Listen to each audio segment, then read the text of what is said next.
أعوذ بالله من الشيطان الرجيم. بسم الله الرحمن الرحيم. سبحانك لا علم لنا إلا ما علمتنا إنك أنت العليم الحكيم. وأنفقوا في سبيل الله ولا تلقوا بأيديكم إلى التهلكة وأحسنوا إن الله يحب المحسنين.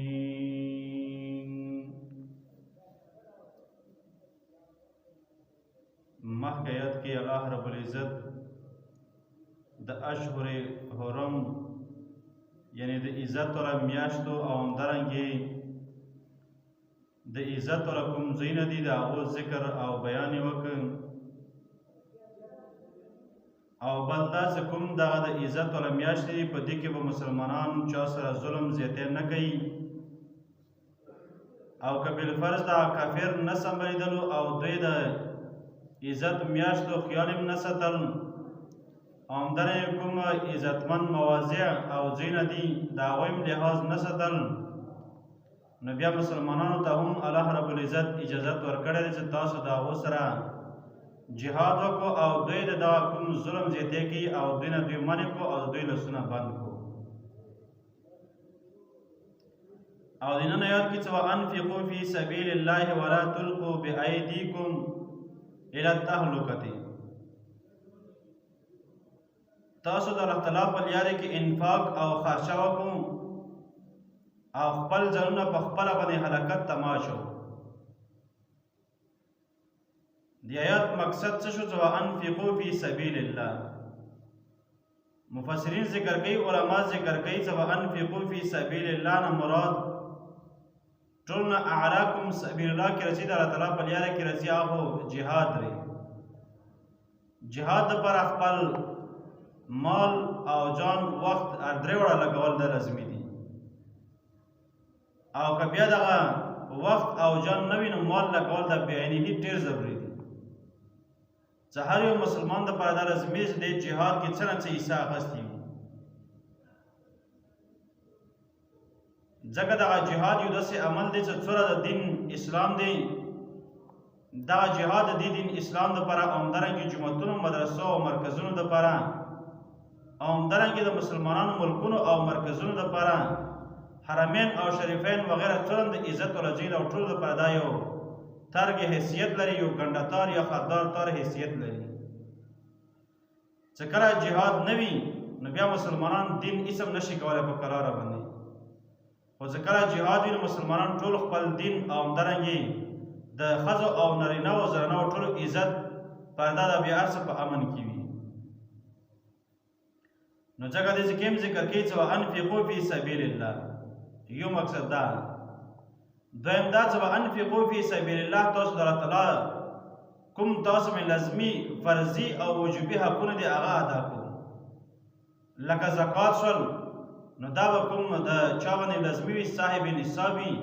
نو هغه مې لازمي چې دا به زکات د الله تعالی په لاره کې ادا کوي څه مطلب د الله تعالی کوم محتاج خلک دي هغو ته به زکات ورکوي بل دا چې کوم نفلي صدقات دي خیرات شو صدقه وغیره شو دا به ورته ورکوي خلکو ته ورکوي او بل دا د کوم فقرا خلک دي دوی به خپل لاس نه خپل لاس نه بندول فقراو سره غریبانو مسکینانو او یتیمانو سره امداد کول د هغو خبرګیري اخیستل چې هغو باندې تزکیه وي هغو سره امداد کول د هغو حال تپوس کول وانفقوا فی سبیل الله ولا تلقوا بأیدیکم الی التهلکة خپل ځانونه په خپلو لاسونو سره دې ځای کې لاس ذکر دی خو مطلب نه خپل ځان دی نفس دی چې خپل ځانونه په خپله باندې هلاکت تما شو څه مقصد چې تاسو جهاد پرېږدوه نو دې سره به هلاک شو فرضي او وجوبي کوم صدقات د الله تعالی حقونه دي هغه نه ادا کړو نو دې سره به هلاک شو یا دا چې خیراتونه صدقې نه کوو نو دې سره به هلاک شو خپل ځانونه هلاکت تما شو دنیا کې مشغول و زکات ورکړه یاره زکات سره مال کې کمې رسي نه ورکوم صدقه ورکړه الله تعالی خوشحالیږي بلاش تنیږي ورسره یاره نه ورکوم مال کې کمې رسي غریبانو او مسکینانو سره امداد نه کوم، دې دپاره چې دوی هم داسې ذلیل ښه دي، محتاج ښه دي، بیا دوی مستېږي نه، بلکې ولا تلقوا بأیدیکم الی التهلکة، خپل ځانونه خپله باندې هلاکت ته ماشو. ایوب انصاري رضی الله تعالی عنہ فرمایي یو تهلکه دی یو هلاکت دی، د دواړو کې فرق دی. تهلکه دې ته ویلی شي چې هغه نه نجات بیا څه دی ممکن نه وي، او هلاکت هغه ته ویلی شي چې هغه نه نجات بیا ممکن وي. او دغه جهاد پرېږدول او همدارنګې زکات او همدارنګې غریبانو سره خیر ښېګړې کار پرېږدول، دې سره انسانان مسلمانان دا تهلکې ته رسېږي، دې نه بیا وتل مشکله دي. ځکه چې که د حقوق الله کې سړی راشي، حقوق العباد کې راشي، نو سړی بیا دنیا او آخرت کې نقصان کې پرېوځي. بلکې واحسنو، تاسو نیکي کوو، نیکي اعمال کوو، ځکه چې ان الله یحب المحسنین، الله تعالی چې کوم خلک نیکان خلک وي نیکي کوي او خلکو سره الله تعالی محبت ساتي. وانفقوا فی سبیل الله، تاسو خرچه وکړو په لارې د الله تعالی کې، یا خرچ کې تاسو مالونه خپل د الله تعالی په لارې کې. ولا تلقوا بأیدیکم الی التهلکة، مه غورځوئ تاسو مه اچوئ خپل ځانونه هلاکت ته. بأیدیکم په خپلو لاسونو سره یا خپل ځان سره خپله باندې. واحسنوا، بلکې نیکي کوو، نیک عملونه کوو، مخکې شو تاسو.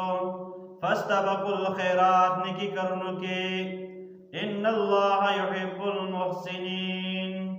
یقینا الله تعالی محبت ساتي د نیکانو خلقو سره.